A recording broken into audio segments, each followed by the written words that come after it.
Now listen carefully and answer questions 1 to 6. Hello, do you mind if I ask you some questions about your journey today? We're doing a customer satisfaction survey. Yes, OK. I've got about 10 minutes before my train home leaves. I'm on a day trip. Great, thank you. So, first of all, could you tell me your name? It's Sophie Bird. Thank you.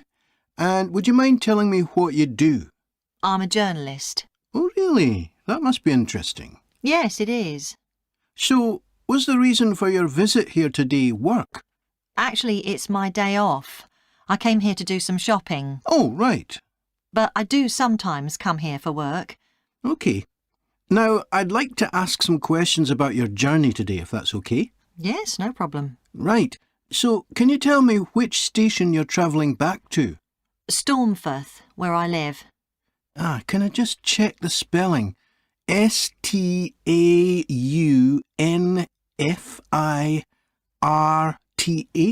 That's right. And you travelled from there this morning? Yes. OK, good. Next, can I ask what kind of ticket you bought? I assume it wasn't a season ticket as you don't travel every day. That's right. No, I just got a normal return ticket. I don't have a rail card, so I didn't get any discount. I keep meaning to get one because it's a lot cheaper. Yes, you'd have saved 20% on your ticket today. So you paid the full price for your ticket? I paid £23.70. OK. Do you think that's good value for money? Not really. I think it's too much for a journey that only takes 45 minutes. Yes, that's one of the main complaints we get. So you didn't buy your ticket in advance? No. I know it's cheaper if you buy a week in advance, but I didn't know I was coming then. I know. You can't always plan ahead. So, did you buy it this morning? No, it was yesterday. Right. And do you usually buy your tickets at the station?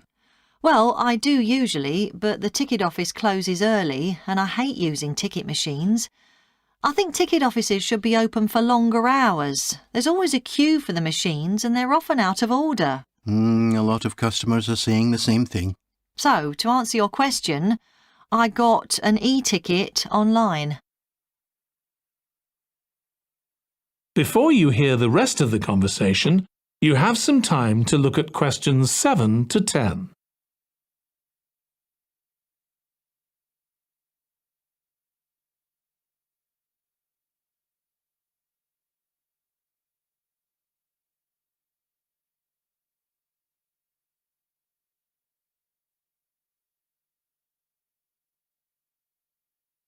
Now listen and answer questions 7 to 10. OK, thank you. Now, I'd like to ask you about your satisfaction with your journey. So what would you say you were most satisfied with today?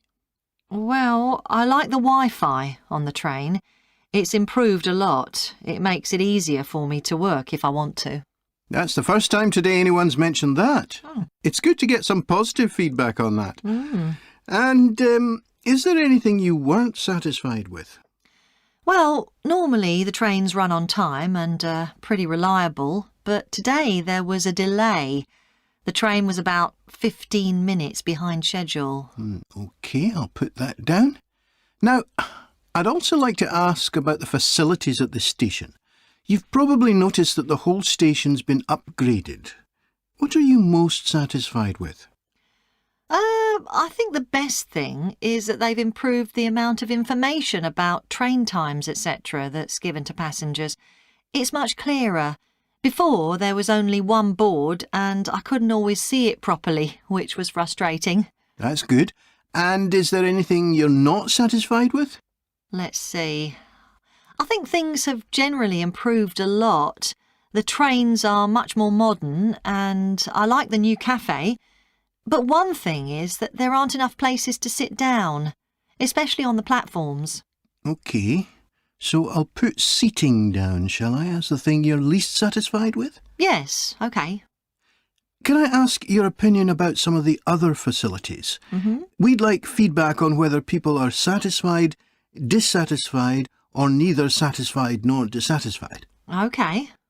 What about the parking at the station? Well, to be honest, I don't really have an opinion, as I never use it. So neither satisfied nor dissatisfied for that then? Yes, I suppose so. OK, and what about the... That is the end of part 1. You now have 1 minute to check your answers to part 1.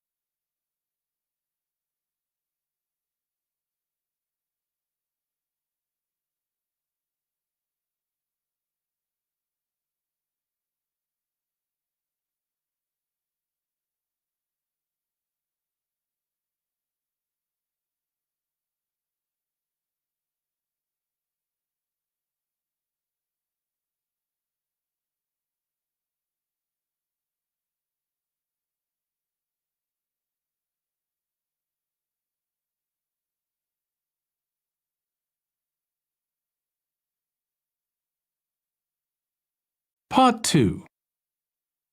You will hear the chair of a committee on park facilities addressing her local town council about changes that have been made to the park. First, you have some time to look at questions 11 to 16.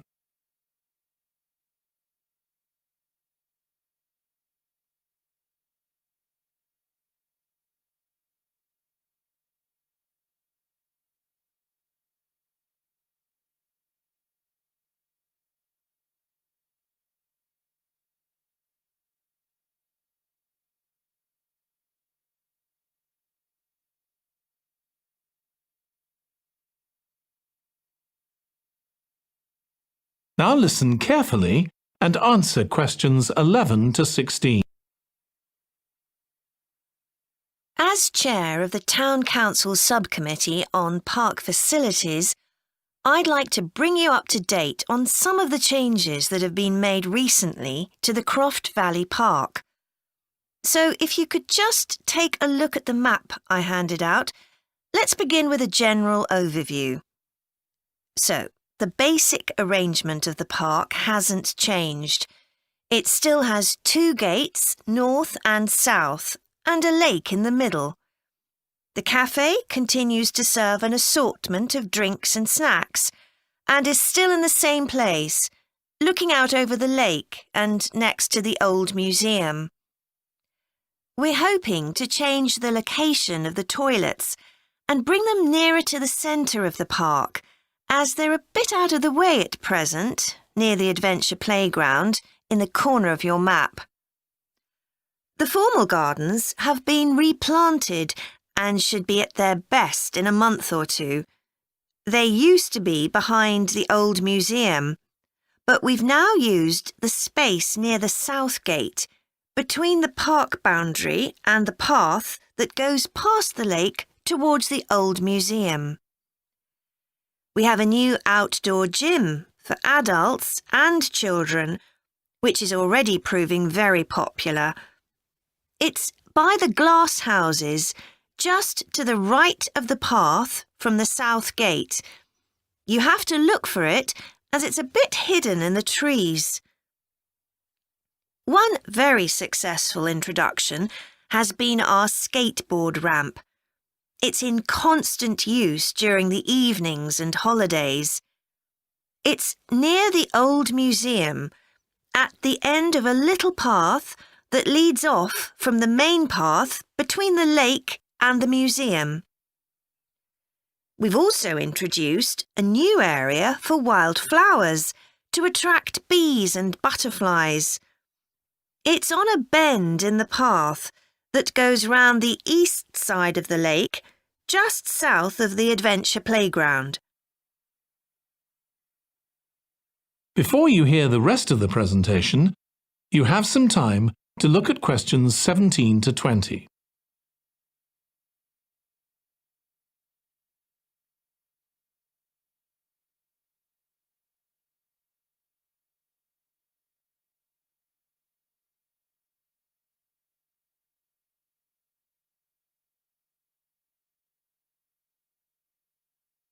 Now listen and answer questions 17 to 20. Now, let me tell you a bit more about some of the changes to Croft Valley Park. One of our most exciting developments has been the Adventure Playground. We were aware that we had nowhere for children to let off steam and decided to use our available funds to set up a completely new facility in a large space to the north of the park. It's open year-round, though it closes early in the winter months, and entrance is completely free. Children can choose whatever activities they want to do, irrespective of their age. But we do ask adults not to leave them on their own there. There are plenty of seats where parents can relax and keep an eye on their children at the same time. Lastly, the glass houses. A huge amount of work has been done on them to repair the damage following the disastrous fire that recently destroyed their western side. Over £80,000 was spent on replacing the glass walls and the metal supports, as well as the plants that had been destroyed, although, unfortunately, the collection of tropical palm trees has proved too expensive to replace up to now. At present, the glass houses are open from 10 a.m. to 3 p.m. Mondays to Thursdays, and it's hoped to extend this to the weekends soon.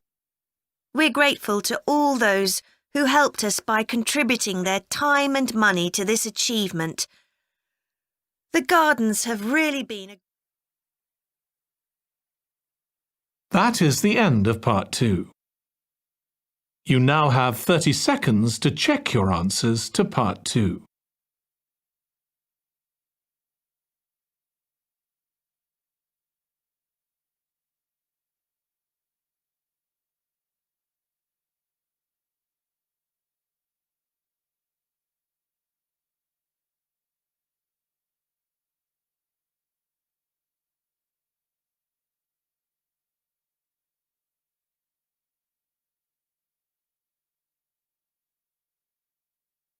Part 3. You will hear 2 students of social history called Annie and Jack discussing their presentation about refrigeration. First, you have some time to look at questions 21 to 24.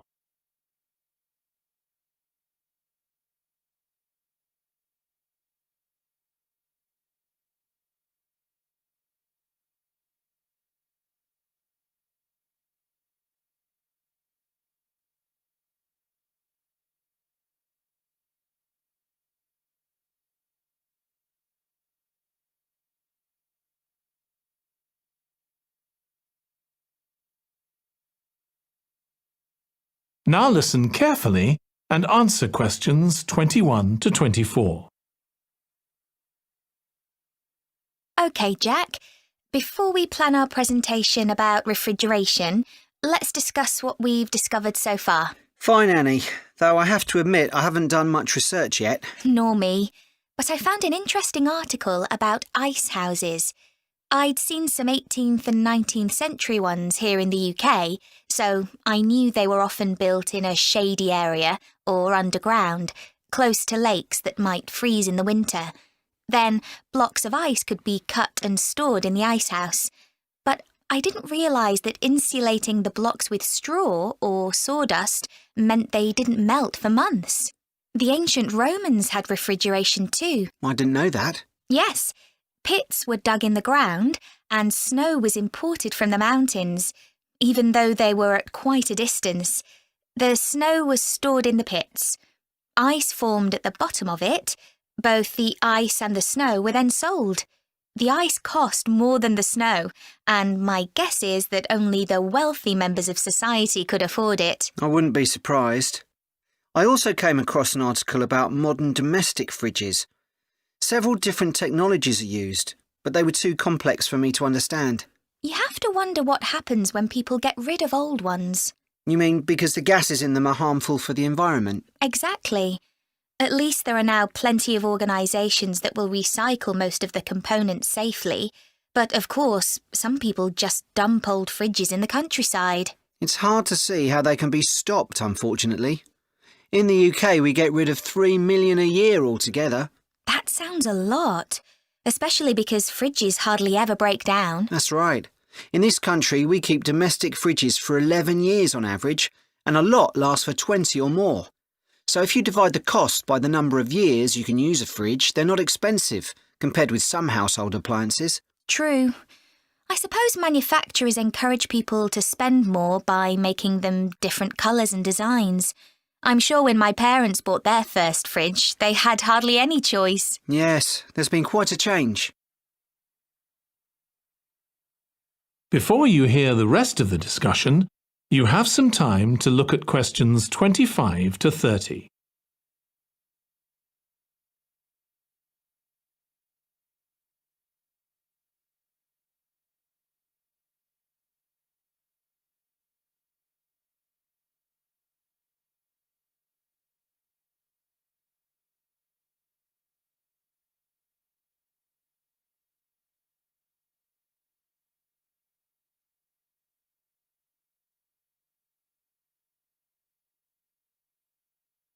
Now listen and answer questions 25 to 30.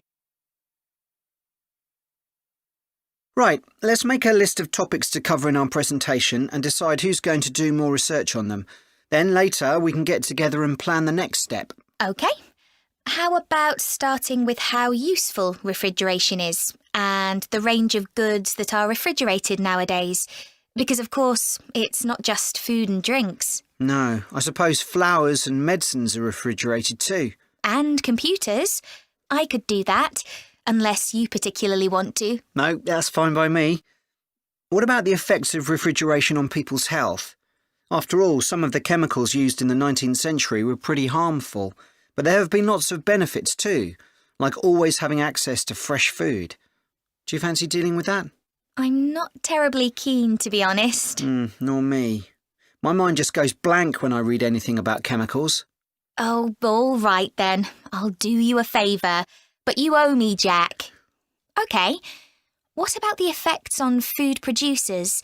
Like farmers in poorer countries being able to export their produce to developed countries. Something for you, maybe? I don't mind. It should be quite interesting. I think we should also look at how refrigeration has helped whole cities, like Las Vegas, which couldn't exist without refrigeration because it's in the middle of a desert. Right. I had a quick look at an economics book in the library that's got a chapter about this sort of thing. I could give you the title if you want to do this section. Not particularly, to be honest. I find economics books pretty heavy going as a rule. OK, leave it to me then. Thanks. Then there's transport and the difference that refrigerated trucks have made. I wouldn't mind having a go at that. Don't forget trains too. I read something about milk and butter being transported in refrigerated railroad cars in the USA right back in the 1840s. I hadn't thought of trains. Thanks. Shall we have a separate section on domestic fridges? After all, they're something everyone's familiar with. What about splitting it into two? You could investigate 19th and 20th century fridges, and I'll concentrate on what's available these days, and how manufacturers differentiate their products from those of their competitors. OK, that'd suit me. That is the end of part 3. You now have 30 seconds to check your answers to part 3.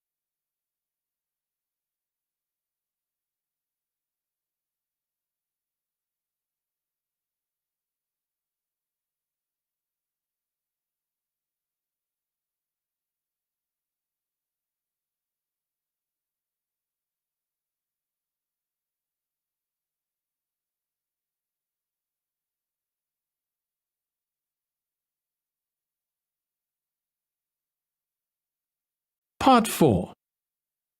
You will hear a history student giving part of a presentation about changes in British society in the 19th century. First, you have some time to look at questions 31 to 40.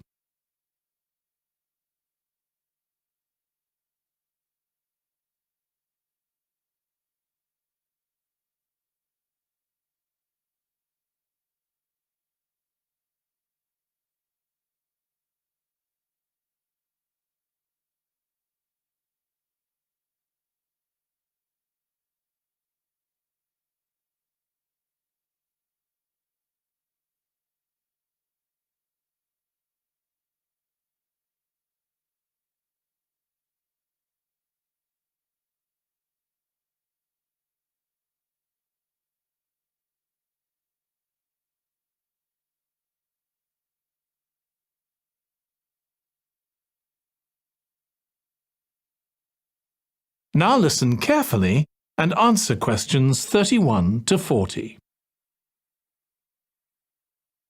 Hi everyone. In this session, I'll be presenting my research about the social history of Britain during the Industrial Revolution. I particularly looked at how ordinary lives were affected by changes that happened at that time.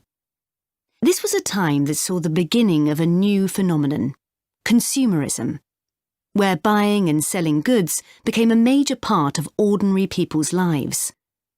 In fact, it was in the 19th century that the quantity and quality of people's possessions was used as an indication of the wealth of the country. Before this, the vast majority of people had very few possessions, but all that was changed by the Industrial Revolution. This was the era from the mid-18th to the late 19th century, when improvements in how goods were made, as well as in technology, triggered massive social changes that transformed life for just about everybody in several key areas. First, let's look at manufacturing. When it comes to manufacturing, we tend to think of the Industrial Revolution in images of steam engines and coal. And it's true that the Industrial Revolution couldn't have taken place at all if it weren't for these new sources of power. They marked an important shift away from the traditional watermills and windmills that had dominated before this. The most advanced industry for much of the 19th century was textiles. This meant that fashionable fabrics and lace and ribbons were made available to everyone.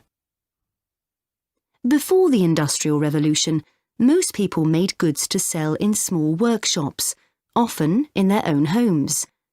But enormous new machines were now being created that could produce the goods faster and on a larger scale, and these required a lot more space.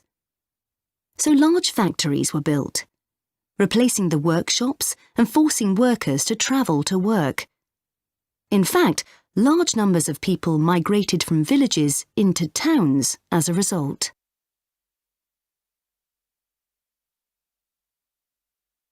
As well as manufacturing, there were new technologies in transport, contributing to the growth of consumerism. The horse-drawn stagecoaches and carts of the 18th century, which carried very few people and goods and travelled slowly along poorly surfaced roads, were gradually replaced by the numerous canals that were constructed. These were particularly important for the transportation of goods. The canals gradually fell out of use, though, as railways were developed, becoming the main way of moving goods and people from one end of the country to the other. And the goods they moved weren't just coal, iron, clothes, and so on. Significantly, they included newspapers, which meant that thousands of people were not only more knowledgeable about what was going on in the country, but could also read about what was available in the shops. And that encouraged them to buy more. So faster forms of transport resulted in distribution becoming far more efficient. Goods could now be sold all over the country instead of just in the local market. The third main area that saw changes that contributed to consumerism was retailing. The number and quality of shops grew rapidly, and in particular, small shops suffered as customers flocked to the growing number of department stores, a form of retailing that was new in the 19th century. The entrepreneurs who opened these found new ways to stock them with goods and to attract customers. For instance, improved lighting inside greatly increased the visibility of the goods for sale. Another development that made goods more visible from outside resulted from the use of plate glass, which made it possible for windows to be much larger than previously. New ways of promoting goods were introduced too. Previously, the focus had been on informing potential customers about the availability of goods. Now, there was an explosion in advertising trying to persuade people to go shopping. Flanders claims that one of the great effects of the Industrial Revolution was that it created choice. All sorts of things that had previously been luxuries, from sugar to cutlery, became conveniences, and before long they turned into necessities. Life without sugar or cutlery was unimaginable, rather like mobile phones these days. That is the end of Part 4. You now have 1 minute to check your answers to Part 4.